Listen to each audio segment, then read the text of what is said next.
आपल्याकडे पेशंट आलेले आहेत ज्याचं आपण गायनेकोमॅस्टिया सर्जरी लायपोसक्शन आणि ट्रान्स निप्पल ग्लँड एक्सिजननी ऑलमोस्ट 15 दिवसापूर्वी केली होती.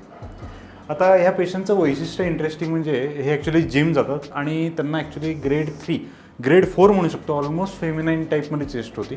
भरपूर जिम केल्यानंतर पण त्यांना त्याचा तो जे काही चेस्ट आहे त्याचं साईज कमी आलेलं नाही.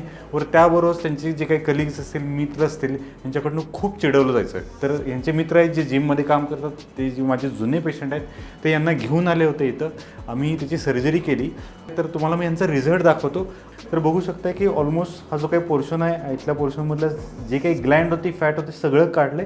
त्याबरोबर एक्सेस स्किन होती ती पण आपण साधारण ॲबडोमिनलाइज केलेली आहे. तर तुम्हाला इथं दिसेल की जी काही निप्पलची पोझिशन आहे जी आधी खूप खाली होती, पुढं होती, ती आत गेलेली आहे. बऱ्यापैकी चांगल्या पद्धतीने स्किन कॉन्ट्रॅक्शन झालेलं आहे. कारण की ह्या पेशंटमध्ये आपण पॉवर असिस्टेड लायपोसक्शन त्याबरोबर अल्ट्रासोनिक लायपोसक्शनचा आपण वापर केला, जेणेकरून स्किन कॉन्ट्रॅक्ट होण्यामध्ये मदत झाली. तर अशा पद्धतीनं आपल्याला हा चांगला रिझल्ट ग्रेड 3 किंवा ऑलमोस्ट ग्रेड 4 गायनेकोमॅस्टियामध्ये आपल्याला चांगल्या पद्धतीने देता आला.